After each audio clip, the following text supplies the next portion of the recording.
invite you to jump into the chat. Let us know where you're calling in from. And I will pay attention to the waiting room and let folks in and turn it to you, Jackman, to open this up today.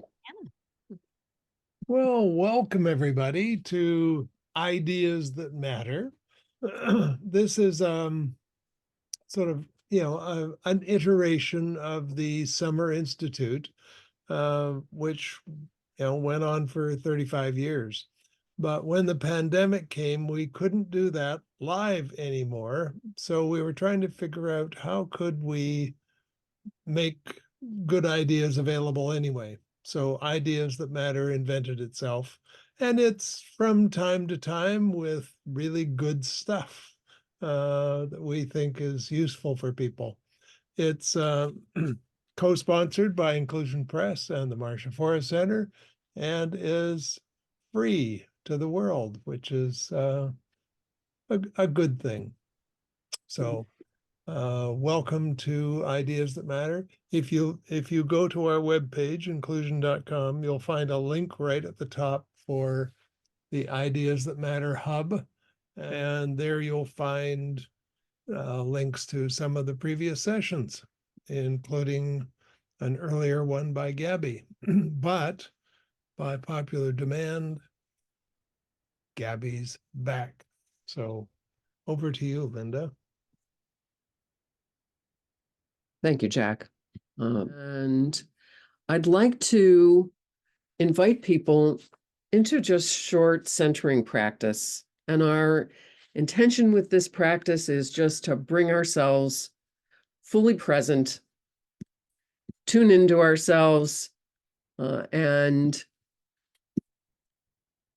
tune into one another, and to be open to what's possible. And so we invite you to settle into your chair and find and take your seat and connect your feet into the ground. And there are 4 parts to this centering practice. Breathe, balance and energy, relax, and inquire. And the first is just to take a long, slow breath in and a long, slow exhale, and just get centered into yourself. Become really present. And the second part of the practice is just find your balance and feel the energy below your feet and above your head, equal and even, to the left and right of you, equal and even, in front and behind you, equal and even.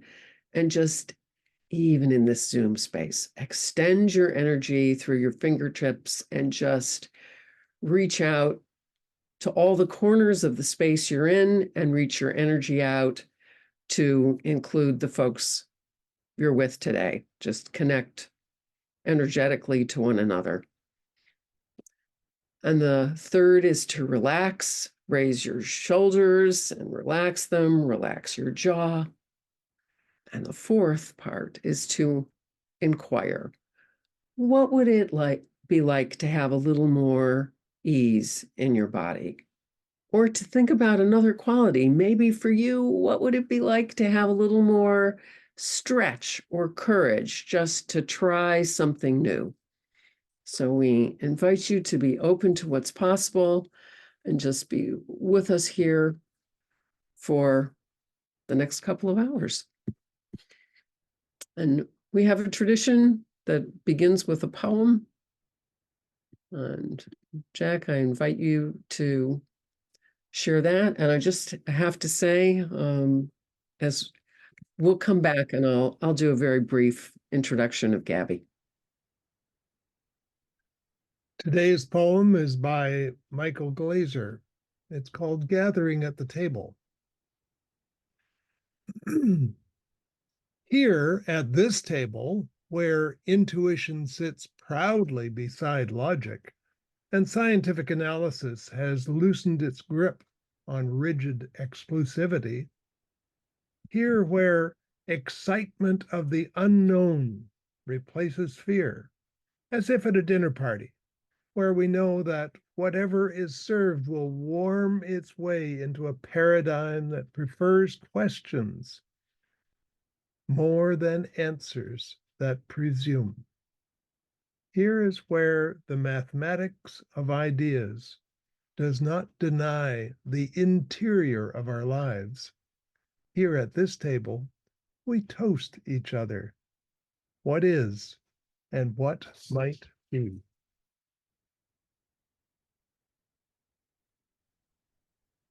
Thank you, Jack.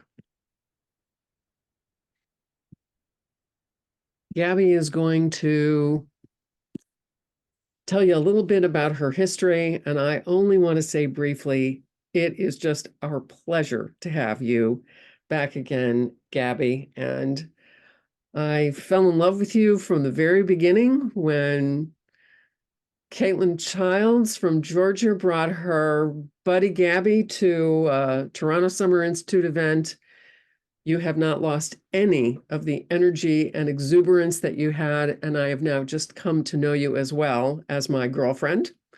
And one of the most exuberant and best teachers I've ever experienced. And we're very grateful for our experience with you and what we're learning from you, and to be able to have you share that gift with these good folks here.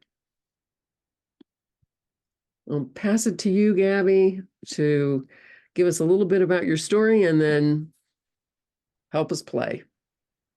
Oh my gosh, thank you so much, Linda, for centering and for that fabulous introduction. And Jack, y'all are amazing teachers and hosts, and I love and cherish all of the time that we get to spend together. It's such a gift to me. So I am Gabby Melnick, Gabitude, Polka Dot Princess. Really, I'll answer to everything, even hey you. But I now I work with with an organization called Shanghai Unity Network, and I also have my own business called Gabitude Graphics. And I know we all know the power of visuals, right? That's nothing new. But over the last couple of years, well, first I was a lifelong doodler. This little ADD kid who was undiagnosed until way too late would draw all over any piece of paper that ever existed. Was the only way that I would be able to sit in my chair. And I never really took an art class per se. I just really loved to doodle. So fast forward to when I graduate college in 2015. In 2016, I had the most incredible opportunity of going to TSI with my boss, Caitlin Childs. And I had my first intro into the world of graphic recording through an amazing workshop taught by these two wonderful people, Jack and Linda, who brought me into this world. And after 2016, at every single meeting or workshop, even if I wasn't doing it in front of people, I would be drawing any chance that I could get. I would be practicing, I would be drawing on paper. I wouldn't be talking at all. People would kind of forget that I was there because I would have my head down doodling in my notebooks. And I did that for a couple years until COVID happened. That little thing called COVID. I know that was not at all a huge disruption to everybody's lives and society. Just kidding. And during COVID, when I was still on paper, I realized that it wasn't really doing the job that it needed to do, in that I would be drawing on a big piece of paper, but because we were virtual, no one could see what I was doing, right? And I'm not a camera person, right? So I wasn't getting any of the angles right, and people were missing everything that I was doing. So I kind of had to step back, which I think COVID presented an opportunity for a lot of us in whatever kind of area that we work in, to really step back and figure out, okay, is what I'm doing working the way that I'm doing it? And I determined, no, it is not. And I need to figure out a different way of showing up and listening to people and providing graphics to help people connect ideas, see new patterns, connect with each other. Because paper, not that it's bad, it just wasn't doing it, right? It wasn't working. So I found this amazing app courtesy of my BFF, who does not do graphic recording, but she does love to draw. And she was like, "Hey, Gab, did you ever hear of this app called Procreate?" And I was like, "Nope, no idea what that, nope." And then I downloaded it myself and I have not looked back. And Procreate and digital graphic recording in general has opened, like pushed enthusiastically opened a door for opportunity, to be able to listen, to be able to be present and record. And it has completely changed the way that I show up with my graphics in the world. So I just want to come here today, and say, as a disclaimer, nothing will ever replace paper. We're not throwing paper out, right? We love paper. We love that. Um, yes, and this digital graphic recording is just a tool to change up the way that we listen and use visuals to tell a story, right? So I really, really am excited to be with you guys today. There's so much about digital graphic recording and Procreate that it is absolutely impossible to get it done all in one sitting. But I hope that this will be a really helpful intro of how we can do it specifically for graphic recording and facilitation. Yay! So just a quick thing about other devices and programs, right? So there are a bunch of different drawing apps. I happen to love my iPad Pro and Procreate, right? So how many of us have iPads with our Procreate app installed today? 1, 2, 3. Yeah. Oh, great, great, great. Is anyone on an Android tablet or a not Apple? And if you want to put it in the chat, then please do that. So just really quickly, Procreate is the one that I use. What's really great is that it's a one-time payment that's associated with your Apple ID. So unlike Adobe or a lot of other subscription, nope, that's great. That's great. Thank you, Jody. You have an iPad. Jody has an iPad, but is going to plan to use the Freeform app. That was one of the other apps that I recommended. Procreate, if you are in the US, it is $12.99 US dollars. It is, I think, $17.99 Canadian, I think. But the Freeform app is fine. There's the paper app and the notes app on iPad. And then is there another program that I didn't mention that someone's using that you want to share about? You're welcome to put that in the chat if you want to. But whatever device and program you're using, the really important thing is that you need to have it work for you, right? Whatever is easiest for you. Because at the end of the day, that's what matters. If something is too complicated, you're going to be spending too much time looking at where all the buttons are rather than listening and being present to the conversation. And we don't really have time to do that. That's not why we're here. So right now, Sketchbook and Procreate today. Okay, really, really good to know. So part of the reason why I love Procreate, right, is what I can do. I'm going to be on this view today. Yay. So you can see what I'm doing here and you can see me talking. You can't do this you can, but this is pretty cool for a virtual meeting, right? And what's really cool is from this view that I will say that my husband definitely set up for me because he's an AV tech genius and I have nothing to do with setup, but good gosh, do I reap the benefits of all of the fruits of his wonderful labor. Thanks, honey.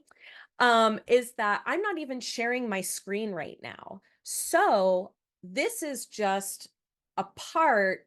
He set it up through another app called OBS, and I can actually change my screen view for when I'm doing a live meeting and illustration to different scenes, which is pretty cool, right? So if someone's using slides, right, I don't actually have to take over the Zoom screen sharing function, which is pretty neat. And people can spotlight me wherever they want to see me doing live graphics. Yay! So just wanted to throw that out. So before I go back there, how many of us are kind of familiar with Procreate? Cool, cool, cool. I remember Aya. Hi. Okay, so I might be repeating some stuff that you already know, but I hope it's a great review for y'all. Okay, so here is my screen. And I think I'm spotlit, so you should be able to see a big version of me. Awesome, awesome. Hey, Okay. Gabby, sorry, I Yes. can't find the raise hand function, but I just had a quick question. Is that screen that you're sharing, the white screen, is that on your iPad? It is. Okay. Everything. So you are going to see exactly everything that I am currently doing on my iPad for the rest of this time. No secrets. I want y'all to be able to see the entire thing. So, what are let's go ahead. This is my gallery, right? So this is where all of your stuff is going to be stored. And I'm going to find my inclusion press folder. And for those of y'all who I'm going to create a new canvas by going into the top right-hand corner of my screen and clicking plus. And then there are a bunch of new canvas sizes that I have here. You can create your own, and Procreate comes with several canvas sizes already built in, right? So I chose the regular square one, and I am really excited to share that there's a bunch of stuff you can do with your canvas. So what I'm going to do is I'm going to click my wrench menu or action item drop down, which is in the top left corner of your screen. We have a wrench, we have a magic wand, we have a little squiggly line, dotted line, and we have a cursor. Right now, what I'm going to focus on is the wrench. So what's really cool about Procreate that you can't do with paper is you can resize your entire canvas. So if you're working on something like a path, right, that's long ways, you can actually resize your canvas to make it wider this way, hot dog style, as we say. So in order to do that, you're going to take your Apple Pencil and you're going to go to the second option, which is canvas. And to resize it, you're going to hit the crop and resize button. And to resize your canvas, you're going to take your Apple Pencil and you're going to click on the sides to where that blue line appears, and you're going to drag your Apple Pencil as wide or as narrow as you want to resize it. And then when you're done, you just hit done. But I don't want to resize it, so I'm going to cancel that. Another really cool thing is the pinching. So if you take your two little fingies and you place them in the middle of your canvas, you can pinch and rotate and move your canvas, which is pretty neat. So I can zoom all the way in, I can zoom out.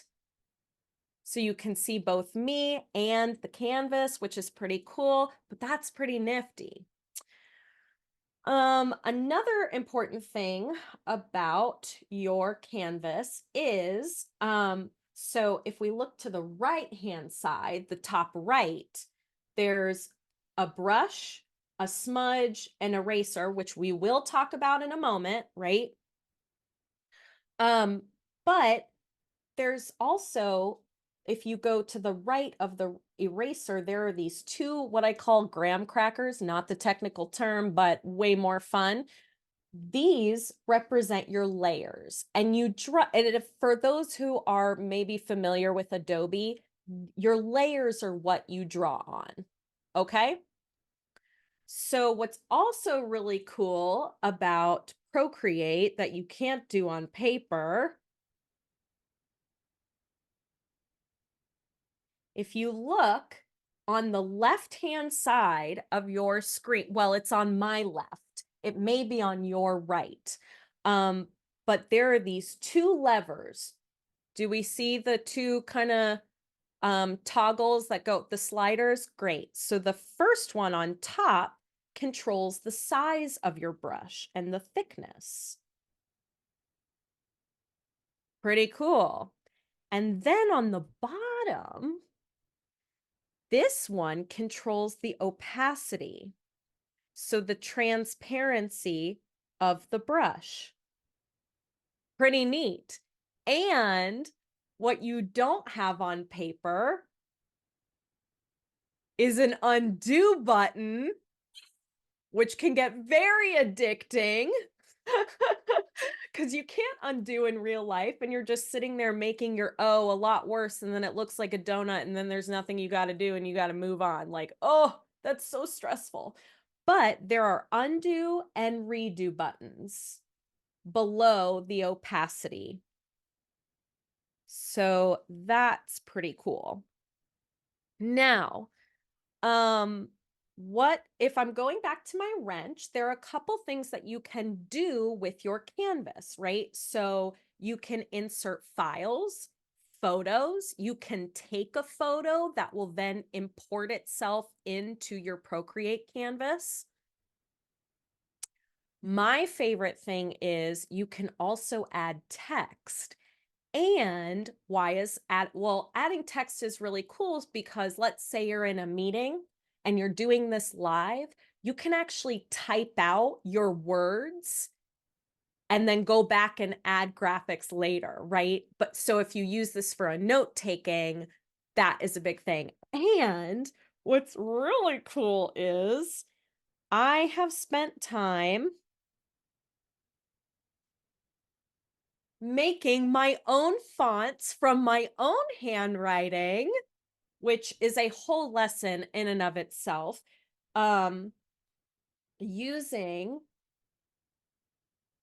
the calligrapher app, which I will be sure to link to in the resources page that you will get after this, but you can make your own fonts that not only can go into Procreate, but you can also download them to your computer. So that's pretty freaking neat. And because this is my font, it still looks like when I'm doing note taking, primarily I'm typing out the notes and then going back and adding the graphics later, right? But it's still in my handwriting, so it looks original to me, which rocks, right? So that is, and you can also cut and copy your canvas and paste. That's pretty cool.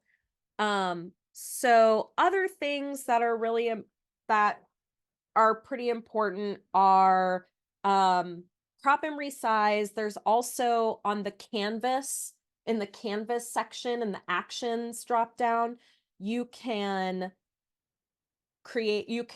set it up to where there's a drawing guide. So I write downhill a lot and it's really unfortunate. And now it's actually worse because I use Procreate. Now I really don't know how to write on paper. That's a problem. But you can do drawing guides, you can edit drawing guides. You can share images or share your canvas for different files.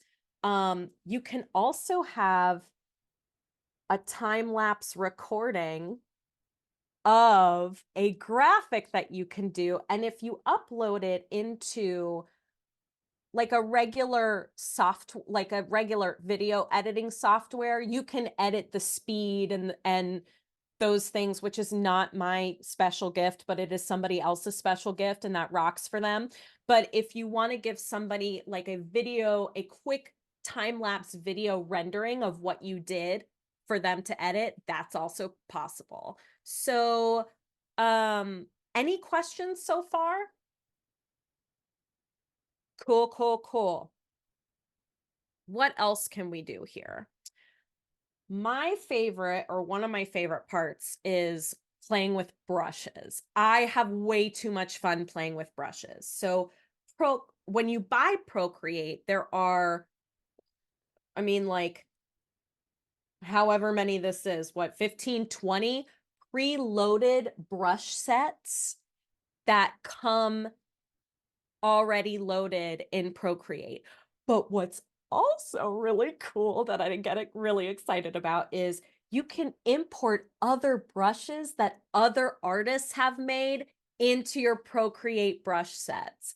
And what you can do is you can create your own set of brushes and brush palettes that you like using. So I have one just for Gabitude stuff, and it has all my favorites and a couple more, which I will talk about in greater detail when we actually get to the play part of our wonderful afternoon together. So yeah, you can create your own brush sets. You can also edit your brush settings as well by tapping on the brush,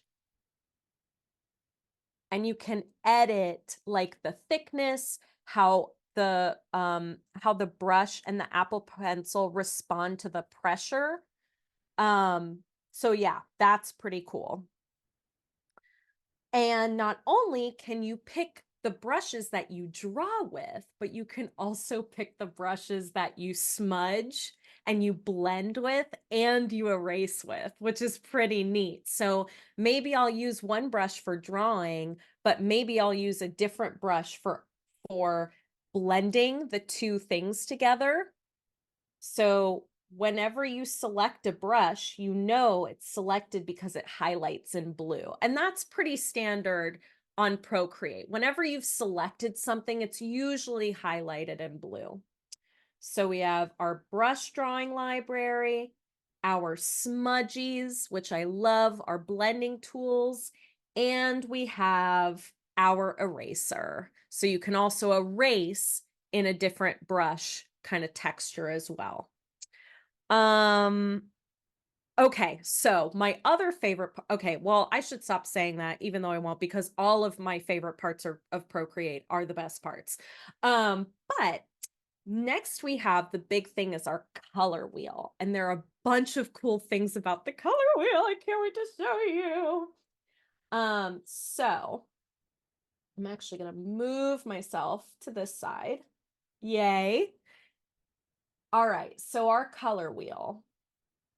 There are a couple different views of our color wheel, but first I want to talk about how we select a color. So there are two levels. This is the disc view, right? Because we can see the circle. The outer circle controls the color. The inner circle controls the shade or the hue. So that was the disc view. And if you look at the disc view, there is also a history of all of the colors that you've used, or the most recent ones that you've used, right? So this is the classic view. And there are a bunch of it's kind of the same thing as the disc, but there are sliders. So that's really the only difference. Okay, this is really cool. So in the third view, it's called harmony. And to change views, all you need to do is look to the bottom where you see the different icons and click to change the view that you want to look at, right? So this is I need to stop saying that, but I can't because it's so awesome. So this view, the harmony view, how many of us wonder if when we're picking colors, do they really go together? Do they really complement each other? And how much time do we spend on that sifting through shades and hues and being like, I don't even think any of these go together. So this option, you can actually slide the larger disc and it picks out different colors that go with the bigger. So the two smaller discs, we have three circles here. This is the bigger circle, right? That shows the color, the hue. So do we see the two other ones kind of circling around based off of what I'm picking here? That's pretty neat, right? And not only that, but you can change which colors the harmony is going to pick up by where it says colors split complementary. You can do complementary, analogous, triadic, tetradic. How cool is that? Are we with me? So you did that by pressing gently on the word colors, and then you saw the drop-down menu. Yes. Pretty neat. Wow. Pretty freaking neat. So, also with colors, every color in the history of colors and history and internet and whatever has a color code associated with it. So if we leave the harmony view and we go one over to the right where it says value, oh, just wait. So these are the values, or it lists the values for each color, right? So where it says, if you go down and you pass the sliders and you go to hexadecimal, let's say there is, and this, not let's say, like this happens all the time. I will get a packet, a style guide from organizations that has all of their color codes. All I have to do to create a palette is put in the code in this little box and it will pop up exactly.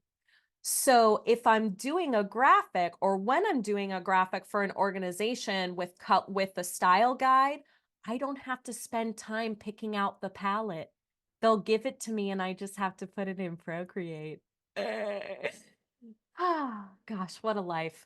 So thank you, Procreate people, but that's really, really handy, right? Especially for the prep work and making sure that, oh, I'm using, if when I'm working for an organ or with an organization, I'm using their colors in my graphic and being consistent, and organizations really appreciate that a lot. And it'll blow their mind. I mean, every time I tell somebody about this, like, oh, just send me the style guide, they have no idea what I'm about to do. And I love blowing their minds, be like, so this is what I did. And they're like, oh, it's my colors. I know, lady, because you gave them to me and I put them in. Magic, magic. It's all magic. Not really, but it is pretty magical, right? So that's really cool on creating color palettes with specific colors, right? And the last view is the actual palette view. So this is where all of your palettes are housed, right? And as you can see, oh gosh, I haven't looked at this in a minute. Oh, there's so much clutter in here. I'm getting itchy. So I have a lot of palettes in here, and there are a couple different ways to create a palette. And if we want to create a new palette, again, as we've done for most of these steps, we're going to go into the top right-hand corner of our palette window, and we're going to click the plus sign. And there's a couple options of creating a new palette. So you can create just a brand new palette, and it's blank, and then you add your colors one by one, which is fine. What you can also do is add a palette from camera. What does that do? That starts oh yeah, I'm seeing some heads. Oh yeah, it's that cool that you think it is. It's so cool. So you can literally take a picture of anything. So let's say I'm taking a picture of my wall, which is so not fun, but I just took a picture and it created a color palette from where I pointed at the camera, and it picked up like the main colors. Really cool. Okay, that's not even the coolest part. So you can also create a palette from a file, right? So for palettes, for files that are saved on your iPad, you can create a palette. But my favorite option is creating a new palette from photos. So if I go to that option, which is the last option of creating a new palette, right? We do our plus sign, new from photos. Now I can select a photo or something that I've already taken. Let's do this.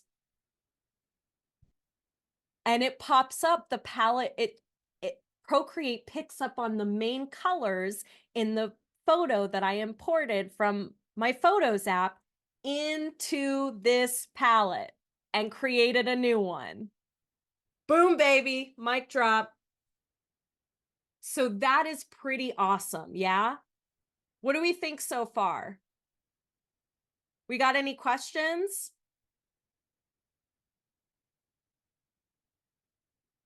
Cool. Okay. So I also want to show you a couple pieces of the tools that are at your disposal. And I'm going to shrink myself just a little. Small me, just small. Okay, so, oh, I'm all cockeyed over here. All right, so what are our other menus or menu items, right? So we have our wrench, which is great.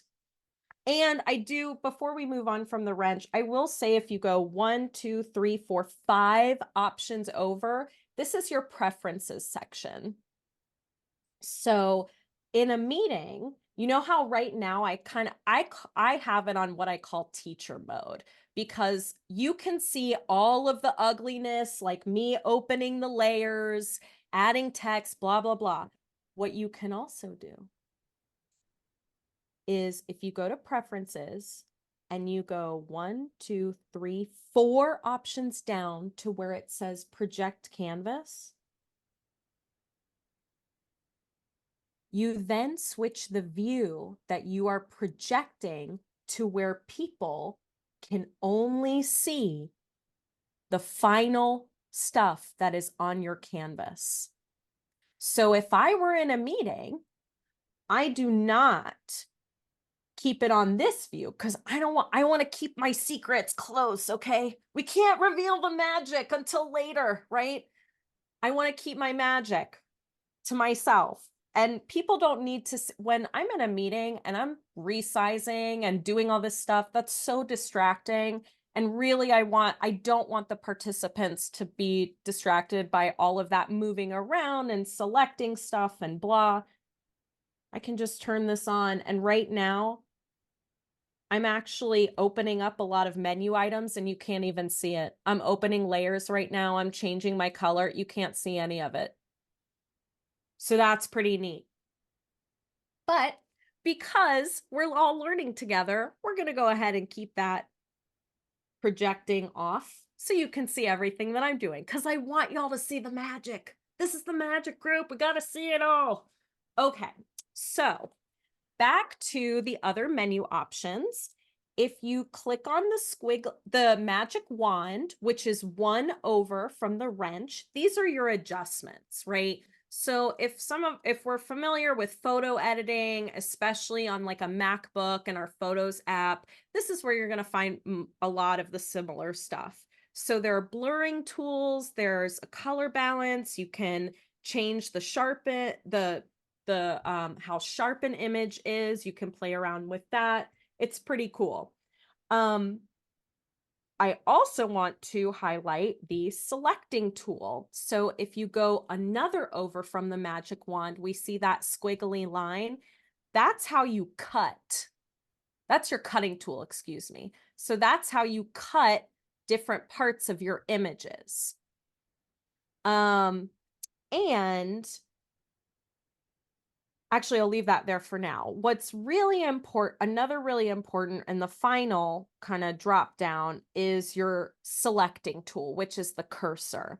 So I'm just going to draw 2 quick little, come on, people. So I'm going to draw a tree. Sad tree, but it'll do.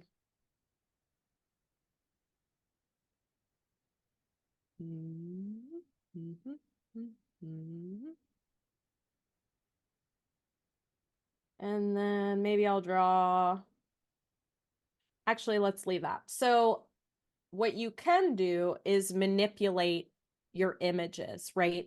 So if you press the selecting tool, there's going to be a dotted line that pops up, right? And you can move your image. You can shrink your image. You can resize different parts of the image or resize it all together.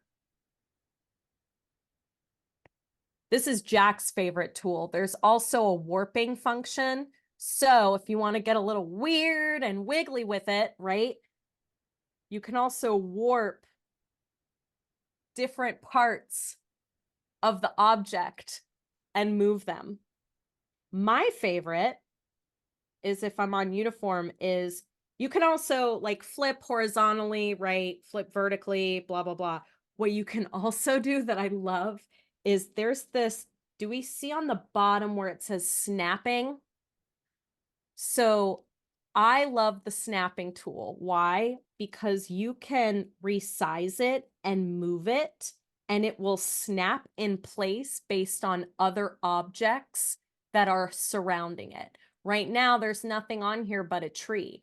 But with the snapping tool on, it tells me, oh, this tree is now exactly in the middle of my canvas.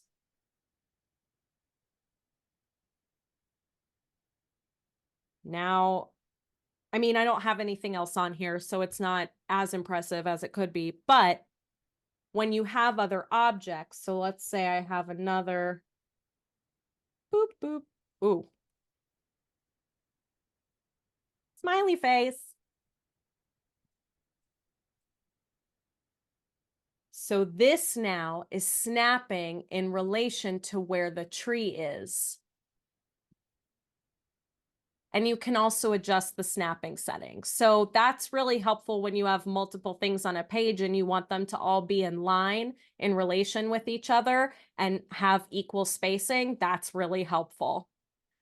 What else? So that's real. Those are really the basics. I just want to check in because we are going to take a break in 2 minutes. I want to check in and see if we have any questions. And then after the break, we're going to start playing around. I think we need something on layers. Layers. So these are So if we go back to the graham crackers, right? The graham crackers of technology.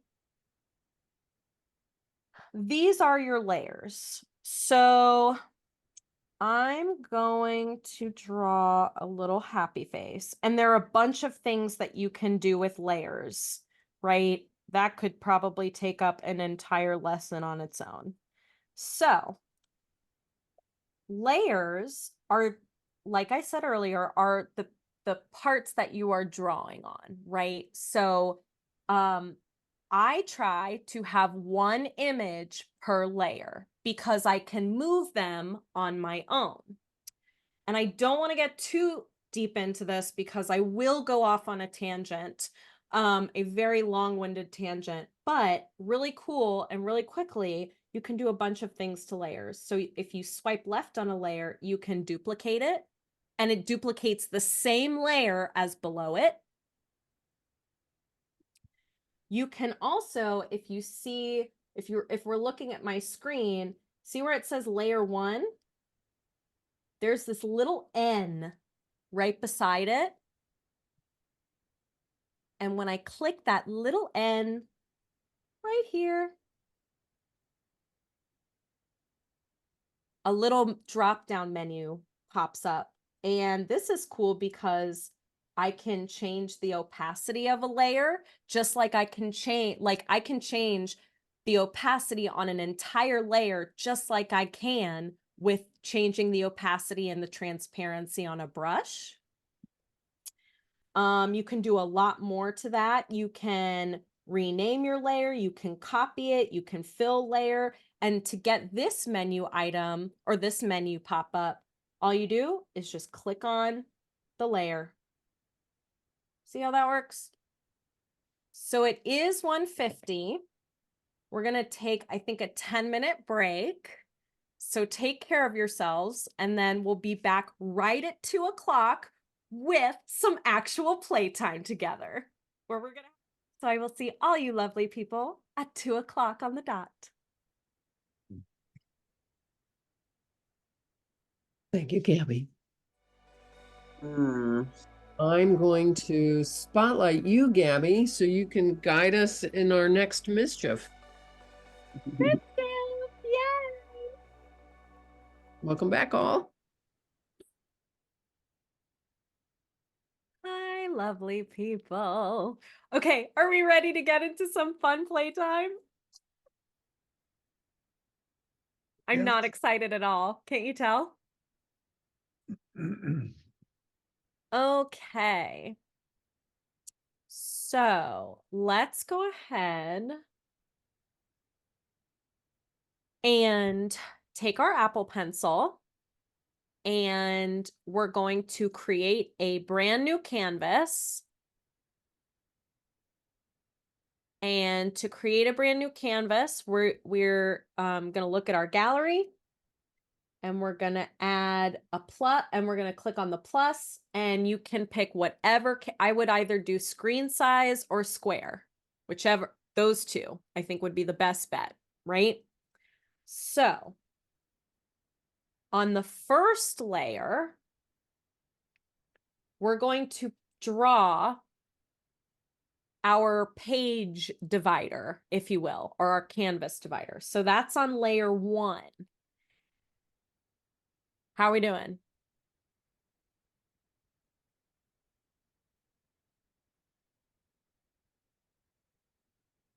And then once we have our page divider, because we're going to draw 4 different things, we're going to create a new layer on top. So you're going to go back to your layers, the graham cracker stacks. No, Siri, nobody called for you. Thank you. So we're going to go to our graham crackers, and we're going to add another layer on top because we don't want the stuff that we're drawing to be in the same layer as our background in case we want to play around with it and move it, right? So we're going to create a new layer on top, and mine's called layer 2. Are we with me? Yeah, cool. So we're going to pick a color. I'm going to pick blue. And remember to pick a color. We're going to go to the top right corner of our screen and we're going to click on the little color wheel.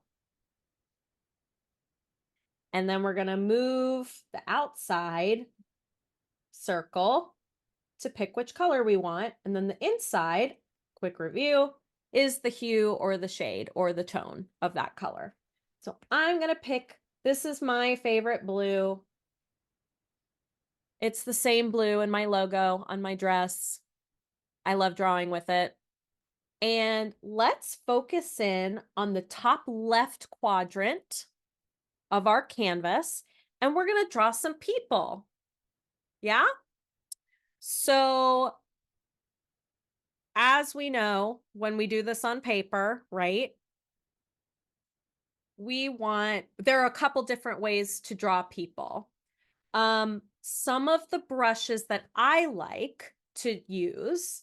So if we go to our brush library and we go to calligraphy, the calligraphy palette, I really like using the monoline brush. And if you scroll all the way to the bottom, I really like the script brush a lot.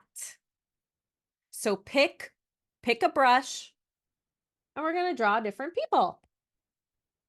So we have some star people. Yeah. And for star people, we have a head, maybe an arm. Maybe I'll make this little dude a dancing. Right? We're familiar with this. We got star people. And then we have heart people.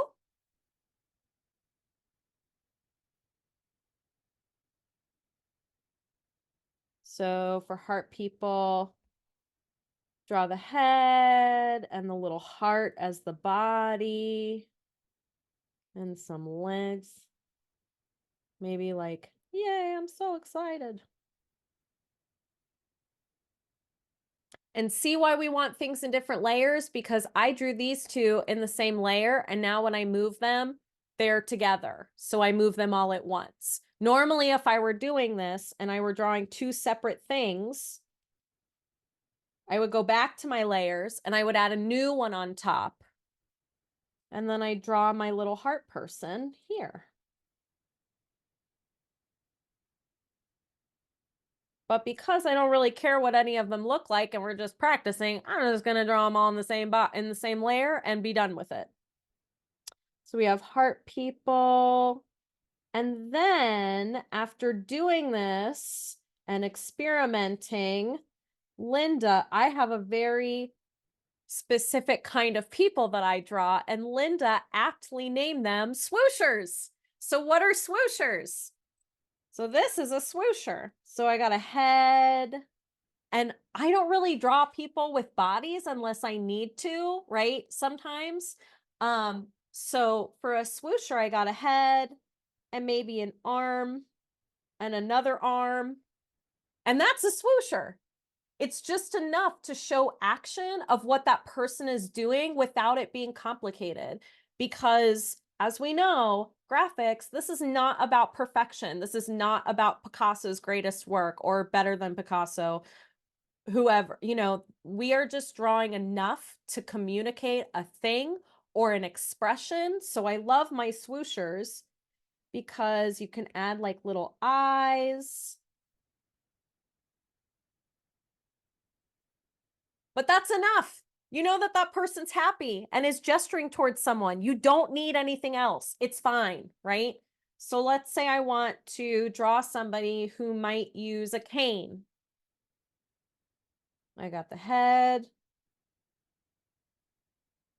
maybe some legs. Oops. And then like an arm. There we go, right there. Those are just simple, they're enhanced stick figures, right? But you don't need a lot. You really don't. So maybe I'm gonna draw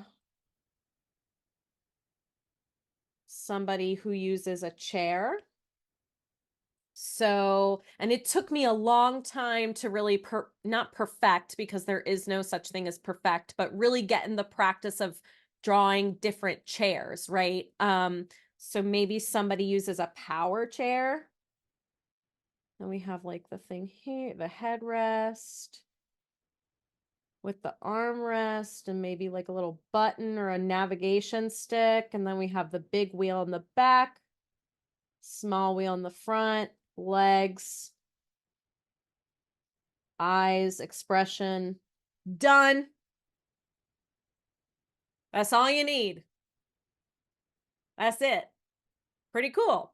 So let's move on to, and let's pick another color. And we're going to draw some common icons.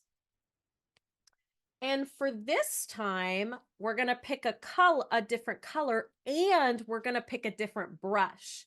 For icons, I really love using, if we look at our calligraphy brush set and go all the way to the bottom, there's going to be a pen called the script pen.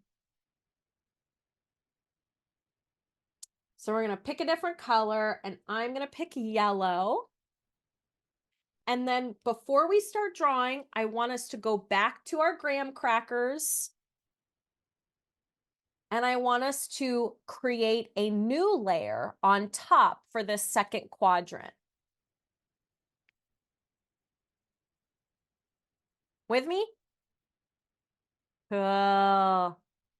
So then I really love the script pen, because this pen changes the thick, in this pen or brush, the thickness of the stroke changes depending on how much pressure you put on the Apple Pencil on the screen. So I'll tell you what I mean.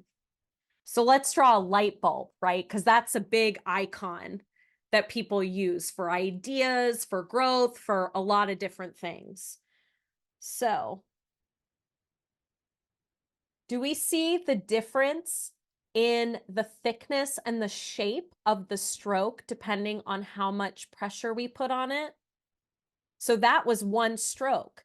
And you can see that the bottom, it's thinner than the middle of the part, or the middle of the bulb, which is a lot thicker. And I love the script pen for icons, because you don't even have to, you can do a lot more, with a lot fewer brush strokes, right?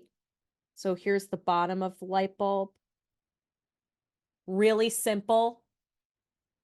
And then maybe I'll go super light on the middle of the light bulb. Boom. And maybe I'll draw, I love these little, I call it pizzazzle. We'll talk more about pizzazzle, but emphasis lines, right? And that's a light bulb. So let's try for money. And for money, I use green for growth. And what you can take a lot of what we know about other colors and color psychology, right? To create, when we're creating palettes for ourselves, which we should all do. And I'll talk more about that in our tips, tricks, helpful hints, etc. section. You know, it's helpful to come up with a couple palettes with different colors that you'll be using multiple times. So you don't have to recreate the wheel, no pun intended, every time you want to go back to that color, right? So for money, there are a couple things we can do for money, right? So we can draw like a little money bag.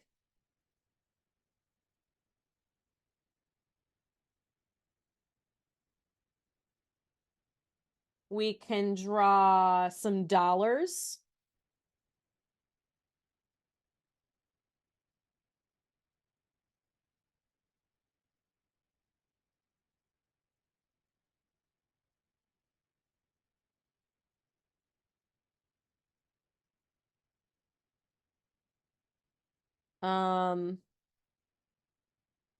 Yeah, we can also draw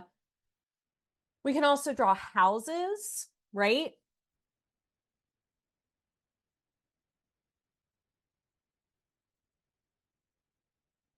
Really simple.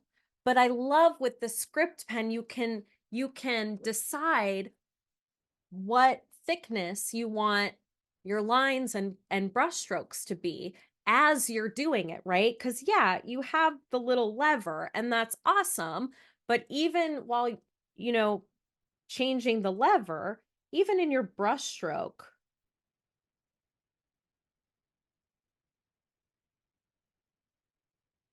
I mean, that looks like a creepy clown funhouse, but you get the point.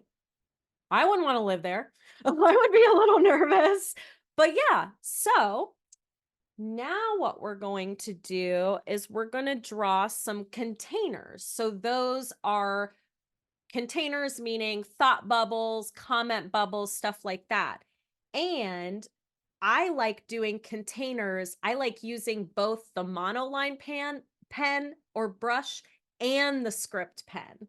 So I'm going to pick a different color. And we're going to be working in this bottom left quadrant. And I'm going to go back to my graham crackers at the top. And I'm going to add a new layer. And right now I'm going to be using the script pen, but let's draw a little thought bubble.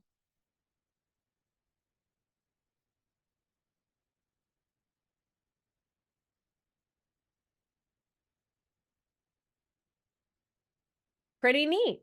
And I love using the script pen for the thought bubble again, because you get that nice difference in line thickness within one drawing, which is pretty cool.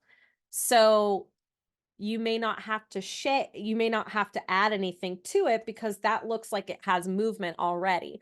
But I like I like adding pizzazzle to a lot of different things, including my thought bubbles, to make them more active and dynamic. So how do I do that?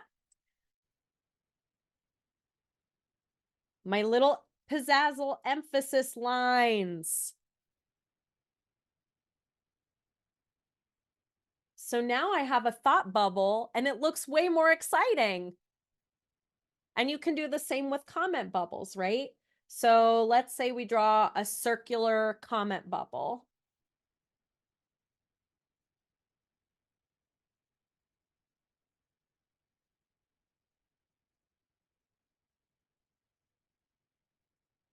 Done. And just with a few more lines, you can make it look a lot cooler with a lot more pizzazzle. Trademark pending. So those are thought and comment bubbles. I have way too much fun with that. You can also do them in the monoline, which I do quite often.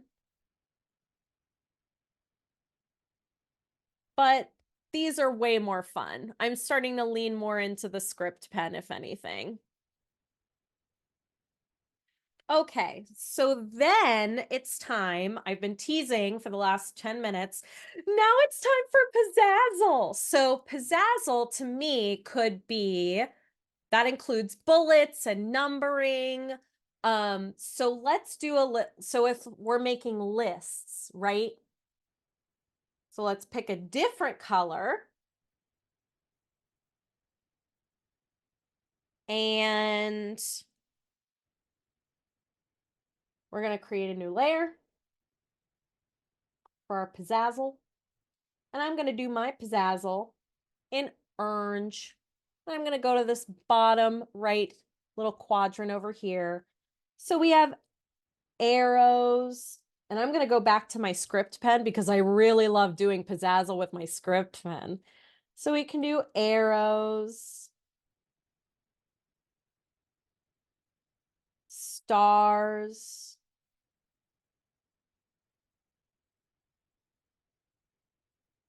we're making lists, we can do different bullet points.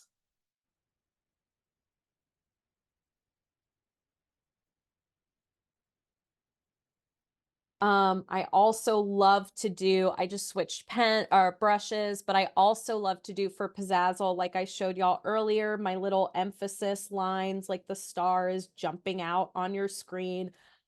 Yeah, so it goes from like a star to I'm a star. And it's, you know, it's the smallest thing, but it's definitely an enhancement to make your graphics come alive.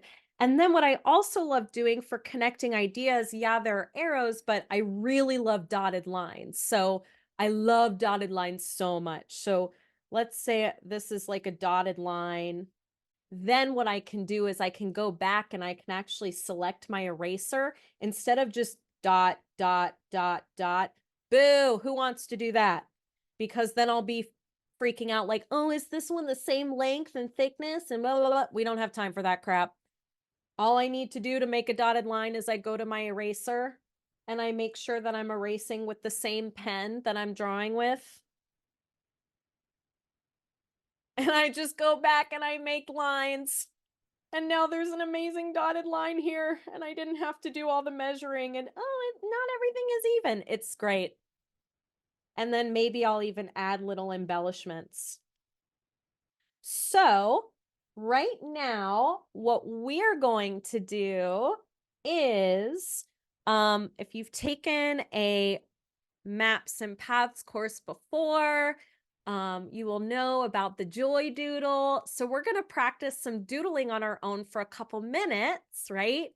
And we are going to doodle something. Jack's going to play some awesome music, and we're going to doodle just one doodle about one thing that brings you joy.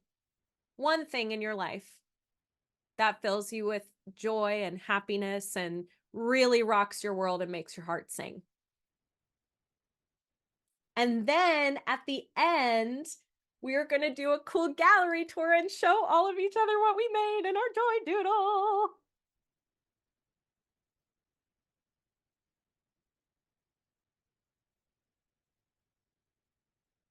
So, Jack, would you...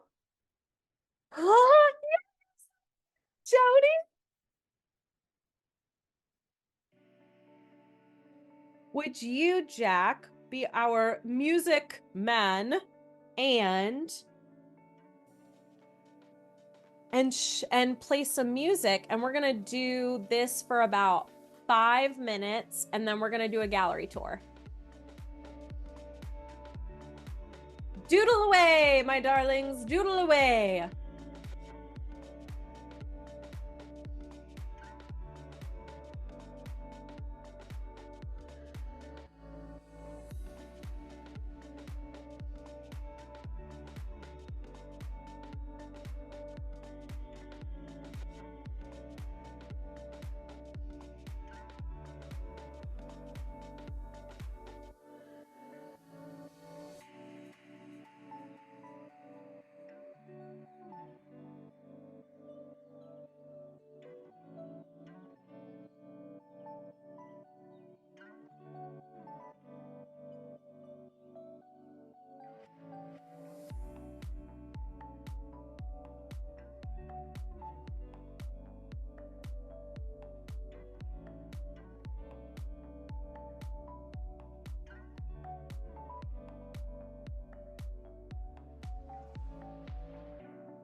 How are we doing, friends?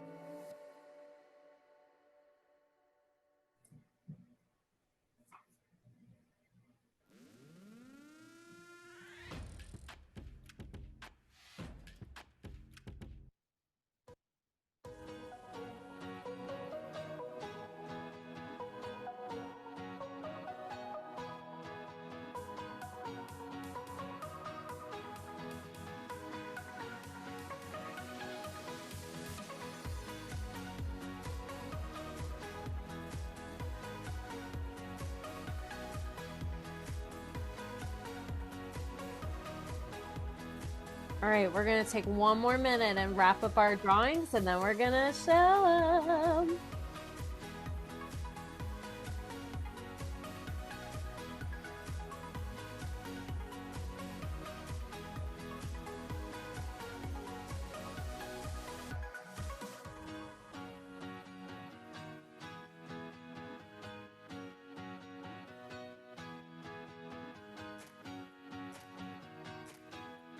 Awesome. Yeah. Okay, so on the count of 3, we are going to hold up our iPads, devices, what have you, and we're going to show each other the joy doodle that we've been working on. Are we ready? 1, 2, 3. Oh my God, yes. Oh my God, yes. Oh, this is fabulous. So much color, so much fun. Awesome. Awesome, y'all. Well done. Yes. Oh, fabulous dogs. Fabulous animals. So this is a simple joy doodle. And you'll see that I drew my people or me and Alex oh, I forgot to add glasses. I guess this version of Gabby forgot her glasses or lost them in the ocean. That was probably it. So I drew all of my people and the biggest objects that I wanted people to focus on in my monoline pen. And, in the background, I wanted to add a little bit of color, and all I did was add just a tad, I mean, all over, but I didn't draw anything else, but or it kind of looks like a beach. So you can do a lot with a little. A little goes a long way. And that's really the point and the benefit, right, of doing stuff digitally is you don't need a lot of, and also with paper, any graphics you don't need a lot to tell a story, right? So I also want to, or that brings us to a great point of lettering, okay? And lettering matters. Why? Because there are, and not just lettering, but how you use the space in your canvas matters, just like on paper. So for titles,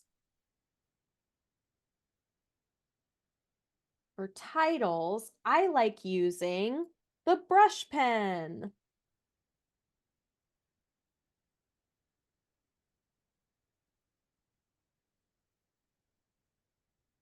Because it's thick.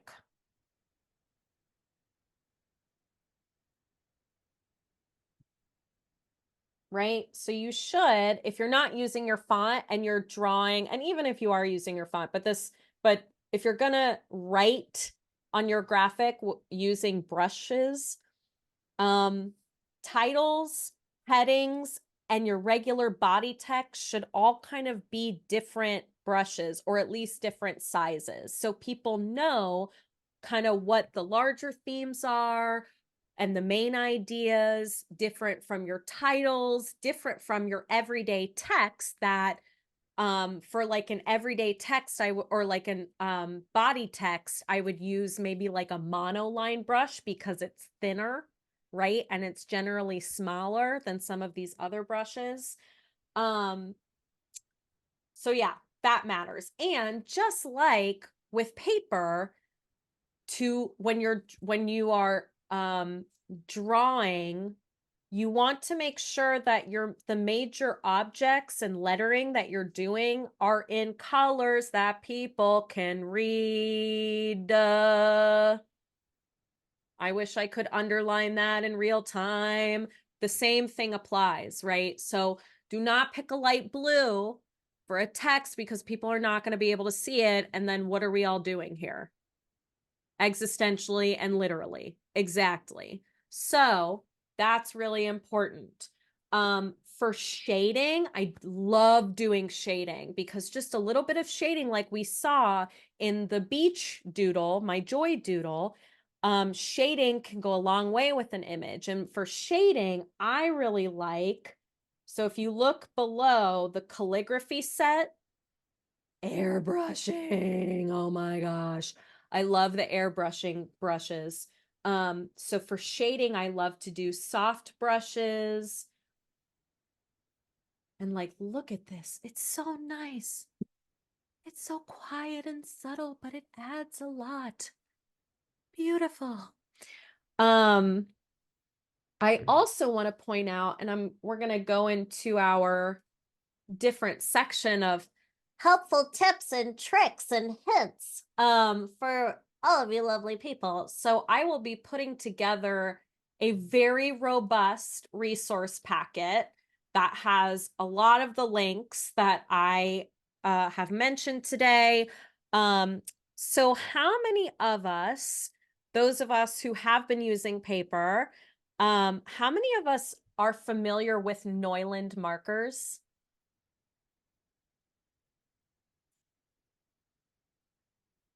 I know I have some here somewhere.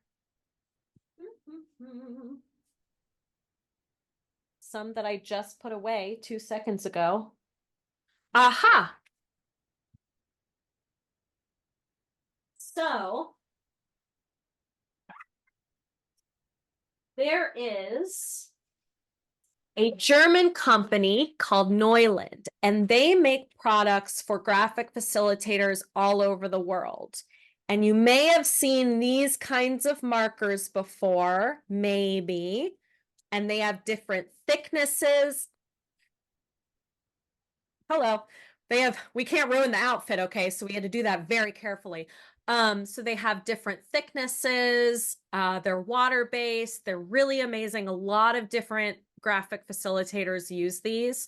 Some wonderful person who I love, who I've never met, but am in love with this person. She created digital versions of all of the Neuland brushes to be downloaded on Procreate. Yay! So in the resource packet that we will send out, I have included the link to this person's website. Her company is called Illuma Stories. She also has palettes, but there is a digital graphic recording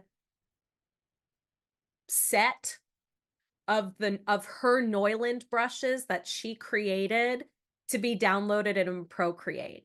And I use them all the time for my headings and when I draw and when I write. They're incredible. Other things that I've used are or other things that are helpful. So like I said, you can download other brushes that other artists have created into your Procreate app. And some of them are for purchase. So the Illuma Stories package is for purchase. But if you go onto the Procreate website and the Procreate forum, which I will also send you a link to in the resources packet, they have some wonderful human has organized all of the free brushes that people have created over the last couple of years into one post. And you can also download those as well. And if you look on YouTube, there are a bunch of different tutorials about how to download and get your brushes into your Procreate app. But that's really cool. So I think the most important things, right, are there is no, or is there literally is no secret to getting better at this. It's the most unglamorous answer ever. It just takes practice. So set aside 10 minutes, if you can, out of your day and practice, meaning click on random buttons and see what they do. Pick random brushes to draw with, smudge, to blend with, and to erase with, right? Go through the different palettes that Procreate already has and look at different textures, right? Because if I open my brush library, there are different textures here. Obviously, I love the polka dotted thing. And I have way more polka dotted brushes that I downloaded from the Procreate folio, which again, I will link or send y'all in, or which will be included in the resource packet. But there's like abstract textures, charcoals, elements, like who needs an ocean brush? Who doesn't need an ocean brush? You don't even know that you want it until it's there and you're like, oh my God, paper's never gonna do this for me. There's rain, there's crystals, there's materials, there's spray paint. I love the spray paint one. There's vintage, there's luminance. So if you want to add stars or like a light pen, oh my God, the possibilities are literally endless. If it doesn't already come loaded on your Procreate app, 9.99999 times out of 10, you can find it on the internet and download it to your iPad and open it in Procreate. Huh, freaking awesome. And set yourself up for success, right? So, I've spent way too long creating an entire icon library for myself. That's really helpful that I use to take from. And some of these things, I've just started drawing them over and over again to the point where I don't really go into this folder that much anymore because now, well, the icon library serves two purposes, right? Yes, there's a library for you to be able to pick up and pull from to different canvases, but you're also practicing. You're flexing that muscle of drawing. So you may not even need it. Like I don't really use much of these in a couple years, or many of these. So set yourself up for success. Create different palettes for yourself, right? If you have an organization that uses colors, prep time is going to be your best friend for when you're doing this live. I also, there is a whole section, I could do one class alone just on creating fonts. But if you find some fonts on the internet, which I'll get to internet inspo because that's a big piece of it, then you can download different fonts into your iPad to then use while you're adding text and taking notes. Pretty cool. And great segue into internet inspo. How do I find all the things that I'm finding? Literally, Google is your best friend. Google, Pinterest, Instagram. My 3 best friends. Seriously. And you can go in and search, like if you're looking at Instagram, I'm way better on Instagram than I am on TikTok. Maybe I'll get there eventually, but I got no interest. But for Instagram, I love following hashtags, right? So and I'll send y'all a pretty cool, pretty good list of hashtags that I follow. But I follow graphic recording, graphic facilitation, sketch notes, visual communication, digital graphic recording. Like there's so, if you can think of it, it probably has a hashtag associated with it, right? And I just follow the hashtags alone. Also, quick plug, you should totally follow me on Instagram. Yay. And I will link my Instagram handle. I'm not really, you can friend me on Facebook. I don't really go on Facebook. Ugh. But I really do like Instagram because of how many people I get to look at for inspiration who are doing similar things to me. So my Instagram handle, which I will put in the chat, And I'm going to stop spotlighting myself because I want for the question and answer, which we're going to go to in just a few minutes, I want to be able to see everybody and have us all be in learning and questions together. So here is my Instagram handle. And in the resources page, I will list you every way to contact me. And if that doesn't work, Jack and Linda, other than a bat signal, which I think we're going to develop this year, we are literally, they have every which way of reaching me that ever existed and then some. But on Instagram, I am Gabitude. Brand continuity here.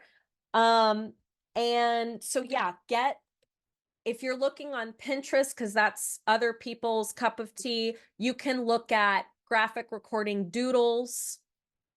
Another thing that I would suggest is, as we do on paper, practice writing, practice your hand lettering and your writing, because the way that your Apple Pencil, or if you're not using an Apple Pencil, whatever stylus you're using, the way that you write on a screen is different from how you will write on a piece of paper with a marker.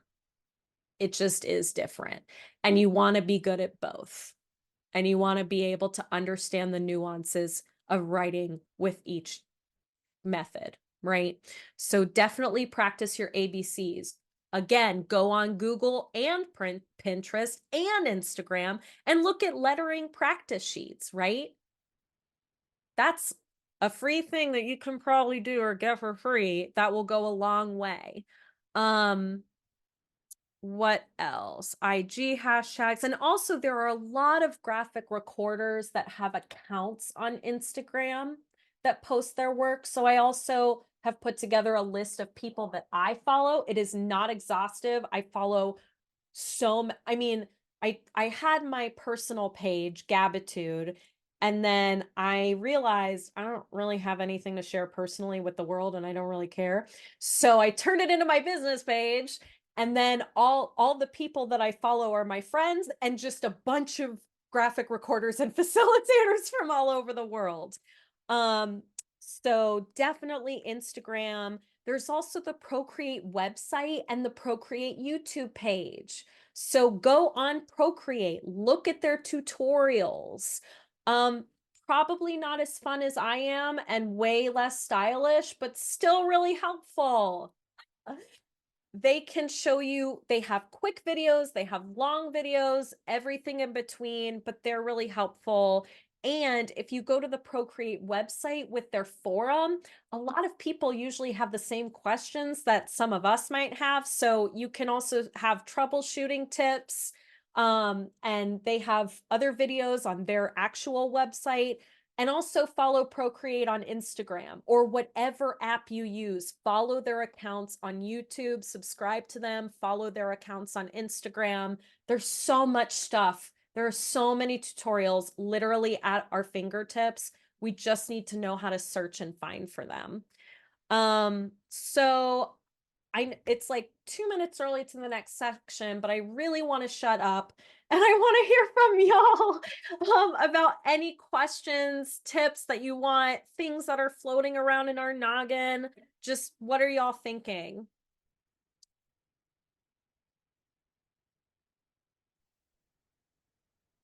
I'm just thinking how fabulous you are, and thank you. That's really good. Yeah, lots of things to start doing. Yeah, especially like you say, I love the library of icons. Love it. Good That'll idea. help you. That'll definitely help you. Yeah.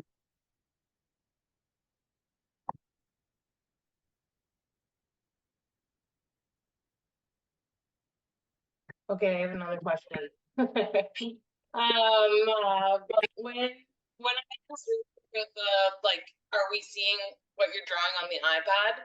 Is that a Procreate feature to hook into the Zoom call, or is that like a Bluetooth like syncy thing? So the way that I'm doing it is actually a different way, but you can cast and what's really interesting is the Illuma stories chick whose name I always forget, and I literally just call her Illuma Stories. That is literally not her name. She actually has a video walking you through how to cast it onto Zoom. So when you go to share your screen, you press the green button and there's a little window that pops up that says select a window or an application that you want to share. So there are a bunch of different options, and there should be an option that says iPhone/iPad, right? And then when you do that, well, mine's different. It's going to ask you to connect to Wi-Fi. There are a bunch of different steps, but you can do it through Zoom. Now, the way that and by I mean Alex, who lovingly set me up for success because he loves and believes in me.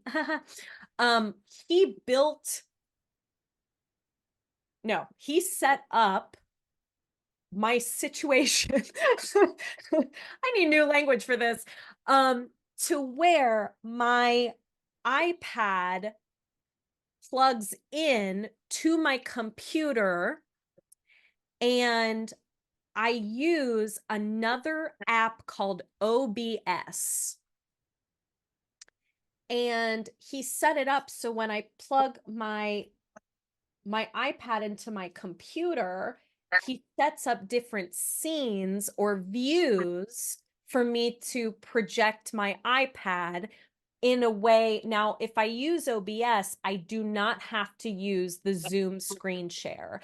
And that's important because when I'm doing a lot of live stuff, other people have presentations and you can only share one screen at a time. So if someone shares their screen, I'm still here and I can manipulate my screen. But that's while I'm doing Zoom, it's outside of the Zoom share feature. But that's a really great question. I wish I knew the steps. If he were here right now, I would be like, hello, welcome. Please tell all of these lovely people how you boop, boop, boop, doops. And then I'm off and it looks glamorous. I had nothing to do with that. But it's so helpful to have somebody whose talent is technology and they love and believe in you and they'll be willing to do whatever.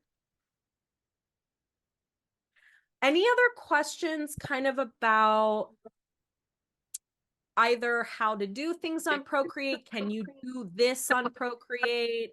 Or helpful tips and tricks before, after your live recording? I'm open.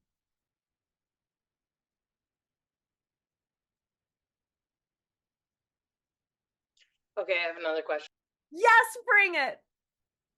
How often, like, with Procreate and like pictures, right? Like if I had pictures, like personal pictures from trips or whatever, do you find that you use that feature very often, or you just do the doodling? Oh, Linda's nodding too. Yes, and I'm so just curious if you have like advice on like ratios or maybe even like editing some of those pictures. Like, do you like you know how on Apple, like on your phone now you can click like spotlight the person? Does that, hopefully this is making sense. Yes. And you can do that. You can Like, do that. So what I love to do, I didn't talk about this as much, but tracing. I trace like I breathe, right? Because like if I'm doing a panel and I want to draw the person, I do not have time to freak out about how I do that and how good it looks and blah, blah, blah.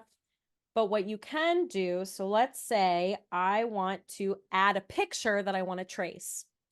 I'm going to go to my wrench. I'm going to select add, and I'm going to insert a photo.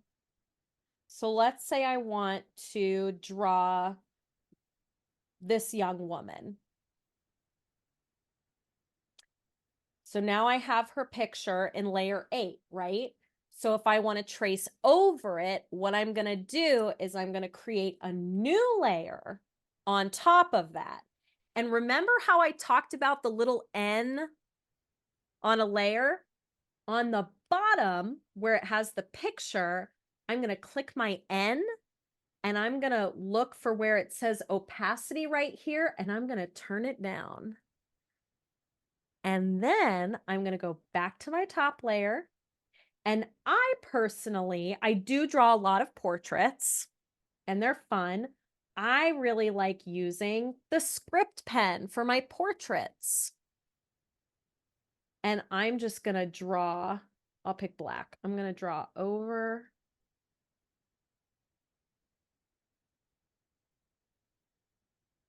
her eye. But see, I am tracing and I can do that. And then I can make, after I'm done, I can make the bottom layer disappear. And now you no longer see the face. I can also, sometimes I just like dropping whole, sometimes I like going to my photos album. So let's say here. So you know how when you, this new thing in iPhoto or the Photos app, you can take your finger, and do we see how I placed it in the middle of the image? Wait a minute, hold on. Let's try this way. Face overhead. Okay. So if I'm looking at my image, yes, I know it's my dog. Thank you. And I put my finger on the image in the foreground. And do we see? Yes, you can drop just that into Procreate. So if you want to use a picture, copy, then I go back to Procreate. I'll add a new layer. I go to my wrench, paste. And now there is a complete cutout of Ollie, and I don't have to spend time erasing every single thing that I don't want to use. So there's a lot you can do with pictures in Procreate, which is pretty freaking neat.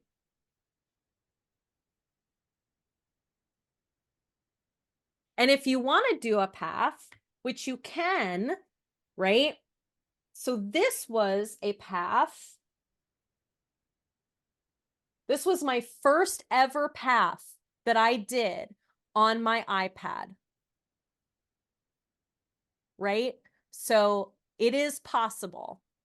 Now, what I can also do is for when I'm doing, because some people, even though I tell them what I can do on my iPad, some people still want me to draw a physical copy of something. And I will tell you, I discovered foam board like early last year, and I literally have not gone back to butcher paper. Good God, it is so much better.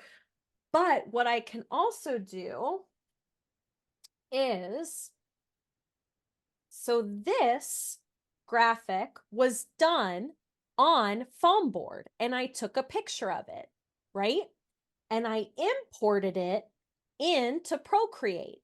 Now, even though the graphic is already done, so remember how when I said in the beginning, you can kind of do both on paper and, so what I did after the event was, I'm going to go to gadget. I started shading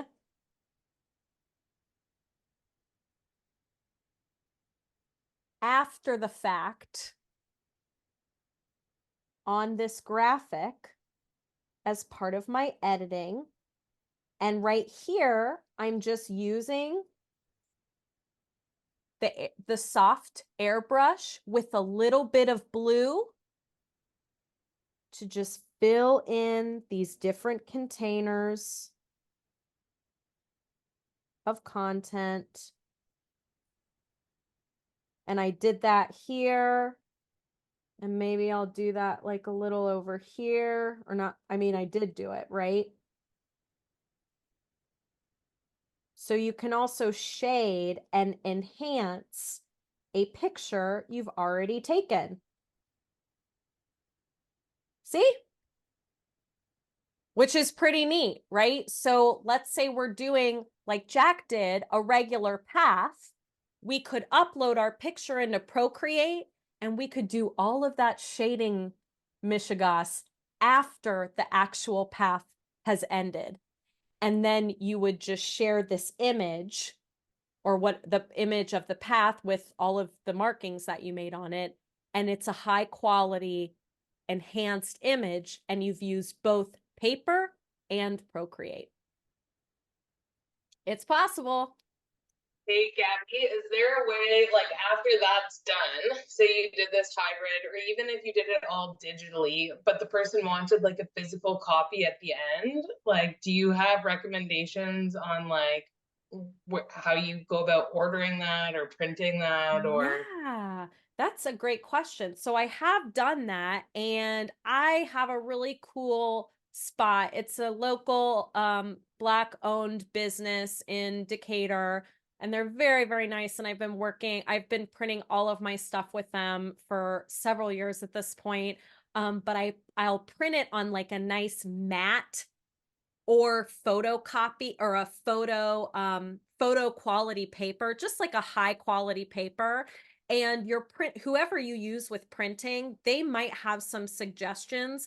If you do send a graphic digitally to be printed, do not use JPEG. Do not. It's terrible. I have no idea why. I'm not a photo person, but it always comes out not good. Like, it's pixelated, it's creative. No. So I use a PNG or a TIFF. And good news is you can export in both files and both file types from Procreate. You can also export an entire PDF. You can also PS, import a PDF from a different application into Procreate and mark it up.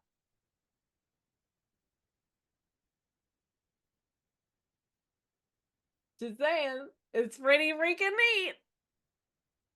So there's so many ways that, and I haven't completely abandoned foam board or paper, right?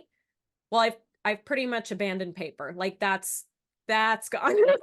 but in terms of physical copies, foam board, and the better thing about that, I like using foam board.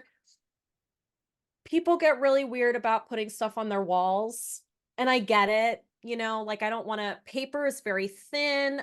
I don't know, like, Neuland markers don't bleed through, but like, you never know what's going to happen or who's going to have a problem with it. So with foam board, you don't have to, first of all, you don't have to abandon anything. No one is being abandoned. Okay. All tools welcome, but you can do both, and you can make every single medium work for you. And also you can kind of do a little bit of each medium, right, along the way in different kind of areas, right? So I use foam board, and I have an easel, and all of that, which I still do. But I found that I've just completely changed the game with digital. And digitally, I can also cast in person. So I do have a projector, and I have my own screen, but a lot of venues nowadays, especially after the pandemic, there's like a virtual in-person hybrid situation where maybe some people are on Zoom, so I can sit in the back and plug into my computer and cast it that way. Or what I can do is I also have one of the hello, where are you? One of the, I think this is called a USB-C, but it's a little square doodah. And part of it is, and it has an HDMI capacity, so I can plug this in to my iPad, plug the HDMI cord into this that's connected to my projector. Or what I can do is, I'm noticing that a lot of venues come with TV screens. So I can also plug myself in a dongle. Thank you. So I can plug my iPad in to the actual TV screen and do it that way. So I will say, Whereas foam board or paper, you really just have the wall or an easel and that's it. There's a lot of flexibility that's possible when you do things digitally. But it's also important to remember that some people want specific things for reasons, but it's pretty adaptable, which is really helpful and can definitely raise your game for how you show up and provide graphics. So lovely human people, it is 3 o'clock and I have just loved spending my afternoon with you guys. Oh my goodness. Thank you so much, Jack and Linda, for hosting us. I have so loved learning with all of you and hanging out and doodling. You will be able to find me every which way possible. If you have questions, please reach out. I literally talk about Procreate all day and never get tired of it. So, so it's been wonderful. Thank you guys so much. And I hope you have a wonderful rest of your day. And the recording of this will be edited ever so slightly and added to the Ideas That Matter Hub in a few days. So it's available because you'll want to review, I'm sure. There was a lot of content going by brilliantly, but a lot of content. So thanks, Gabby. And I just shared with people, Jack, I think it could be early next week before you get it all up and the final resource list, but it will be to you with a link next week. It was so much fun. Thank you, everyone. Thank you so much, Gabby. Follow me on socials. Yay!